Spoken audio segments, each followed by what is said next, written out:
బొక్క దివాకర్ సింగ్ దివాకర్ రామ చాలా చాలా వందనాలు. థ్యాంక్ యూ అమ్మా గుడ్. మామిడి సిటీ వెంకటేశ్వర వెంకటేశ్వర్లు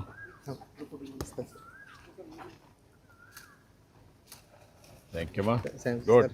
మంచి చేశారు సార్. ఏం చదువుకుంటున్నాం మనం? ఇంటర్మీడియట్ చేసి మానేసాను సార్. రైతు వ్యవసాయం చేస్తున్నాను. ఇంటర్మీడియట్. నీ పిల్లలు ఏం చేస్తున్నారు? మ్యారేజ్ చేస్తాను సార్. మ్యారేజ్ చేసుకోవాలి. నువ్వు చేసుకోలేదు రామా రా. థ్యాంక్ యూ అమ్మా. బొబ్బిలి శ్రీనివాస్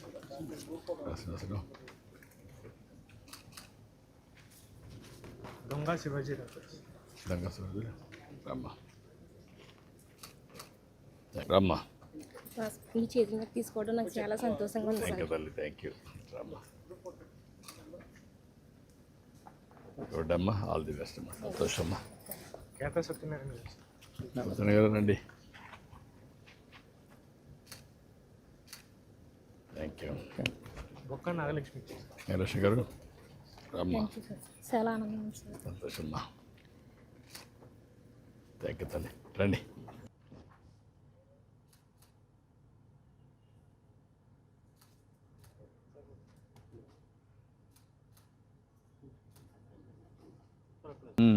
ఎందుకంటే చాలామంది రైతులు కూడా డుప్టికి కూడానండి చనిపోయిన తర్వాత కూడా వాళ్ళ పొలాల్లోనే కప్పెట్టుకుంటారండి.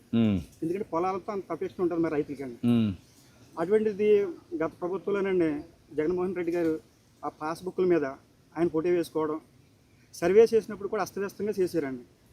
ఎక్కడ ఉన్న వాళ్ళకి ఎందుకు ఉంచాలి, అదే వాళ్ళ పార్టీ అయితేనేమో 12 ఉంచాలి ఇవ్వటం, ఎక్కువ తక్కువ అన్నది సర్వే కరెక్ట్గా చేయలేదండి. రాళ్ళు వేసినప్పుడు కూడానండి జగన్మోహన్ రెడ్డి గారు ఫోటో తీసుకున్నారండి. అది కూడా రైతులకు చాలా ఇబ్బంది అయిందండి. ఆ వేసినప్పుడు కూడా కరెక్ట్గా వేయకుండా సరిగ్గా వేసేవాళ్ళు కాదండి, వాళ్ళు పైన వేసేవారండి. అటువంటి పరిస్థితుల్లో మీ గవర్నమెంట్ వచ్చిన తర్వాత మాత్రం అండి మాకు ఆత్మాభిమానంగా మా పాస్బుక్లు మాత్రం రాజముద్రతో ఇచ్చి మీ భూమి మీ హక్కు అన్నట్టుగా మీరు చేశారండి. ఇప్పుడు దీనికి చాలా శ్రమ అయింది, చూస్తున్నారు కదా మీరు. అవునండి అవునండి. నాకు 3 ఏళ్ళు పడతా ఉంది. అవునండి అవునండి. అతను చేసిన తప్పులని కరెక్ట్ చేయడానికి 3 ఏళ్ళు పడతా ఉంది. వీళ్ళ భూమి ఉంది ఇప్పుడు వాళ్ళిద్దరివి. వాళ్ళది 22A కింద పెట్టారు. అలాంటి చాలా భూములు ప్రైవేట్ భూముల్ని గవర్నమెంట్ భూమి కింద చూపించారు. కొన్ని దిక్కల్లో ఏం చేశారంటే భూమి అమ్మమన్నారు. అమ్మమంటే దాన్ని బేస్ చేసుకొని 22A కింద పెట్టేశారు. ఇలాంటివి అవకతవకలు చాలా జరిగాయి. నువ్వు ఇంకో మాట కూడా చెప్పావు, వాళ్ళ పార్టీ వాళ్ళ పేర్లతో ఎక్కువ రాసేసుకున్నారు. అవి ఇచ్చేసి పట్టదారు పాస్బుక్ ఇవ్వడం, ఇలాంటి చాలా అవకతవకలు చేశారు. దౌర్జన్యం ఇవన్నీ. ఇప్పుడు దానికి మళ్ళా నేను బ్లాక్ చైన్ టెక్నాలజీ పెట్టడం, మీరు అన్నట్టు మళ్ళీ కింద నేను తప్పులు చేస్తారని నేనే రావడం, ఎవ్రీ మంత్ పెట్టి మీకు అందరికి ఇచ్చారా లేదా మళ్ళీ ఫోన్లు చేయడం, మీ సాటిస్ఫాక్షన్, ఇన్ని చెక్స్ అండ్ బ్యాలెన్సెస్ పెట్టి చేస్తున్నాం. దాంతో కొంత కంట్రోల్ సాటిస్ఫాక్షన్ అయ్యారండి. అది కూడా నేను ఇదివరకండి జగన్మోహన్ గారి గవర్నమెంట్లో పంట డబ్బులు కూడా 2 నెలలకు పడటం 3 నెలలకు పడటం జరిగేదండి. నేను కూడా వచ్చేవాడిని. మీరు వచ్చిన తర్వాత 24 గంటలు అప్పుడు నేను తణుకులో వచ్చి ఒక పెద్ద ధర్నా కూడా చేశాను. అప్పుడు వేరే ఇక్కడ మీ రైస్ మిల్ వాళ్ళు ఇక్కడ ఇవ్వకుండా ఈస్ట్ గోదావరిలో ఇచ్చేవాళ్ళు. అవునండి అవునండి. దూరంగా ఇచ్చేవాళ్ళు. అది ఇక్కడ ఇచ్చేవాళ్ళు. అంటే వాళ్ళకి ఏ రైస్ మిల్ కావాలంటే ఆ రైస్ మిల్కి ఇచ్చేవాళ్ళు. ఎక్కడంటే అక్కడ చేశారు. అది కూడా దాన్ని 75 బస్తాలు 75 కేజీలు అయితేనండి 80 కేజీలు చూసుకునేవారండి. అవును, అది కూడా చేశారు. అది కూడా చేసి వాళ్ళ కమిషన్ కింద నష్టం వచ్చిందని ఒక 5 కేజీలు లాగేసేవాళ్ళు.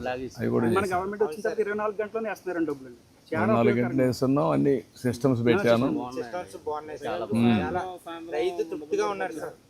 అంటే ఇంకా బాగా చేయాలి మనం. అంటే మనకి రాను రాను ఫుడ్ హ్యాబిట్స్ మారాయి, ఆహారపు అలవాట్లు మారుతున్నాయి. ఏది కానీ యూరియా క్రిమి సంహారక మందులు వాడితే తినేవాళ్ళు మానేస్తున్నారు, వాళ్ళు టెస్ట్ చేస్తున్నారు. ఇప్పుడు ప్రకృతి వ్యవసాయం ఒకటి ఈ తగ్గించడం, రెండోది రైస్ తినడం లేదు, అది కూడా ప్రాబ్లం. ఆ వెరైటీస్ కూడా మనం కానీ కరెక్ట్గా లేకపోతే అది కూడా తినరు. రైస్ ఇట్ సెల్ఫ్ తినేవాడు తగ్గిపోయారు. కొర్రలే కాదు, ఇప్పుడంతా కూడా ప్రోటీన్ తింటున్నారు. ఇప్పుడు మీరు చేపలు పండిస్తారు, చేపలు ఎక్కువ తింటారు. అది ఆ స్థాయికి వస్తూ ఉంది రాను రాను. అవునండి. ఫుడ్ హ్యాబిట్స్ మారిపోయి ఎక్కడ చూసినా దేశం అంతా కూడా సర్ప్లస్ ప్రొడక్షన్ వస్తాం. అవునండి. అవును. ఆరోగ్యం మీద ఎక్కువ శ్రద్ధ పెడుతున్నారండి. అది ఉంది. అవును. ప్రొడక్షన్ కూడా బంపర్ ప్రొడక్షన్ వస్తూ ఉంది అవునండి. అవును. అన్నిటికీ. అవునండి. ఇప్పుడు ఏ విధంగా డైవర్ట్ చేయాలి ఇవన్నీ కూడా వర్కౌట్ చేస్తున్నాం. అవునండి.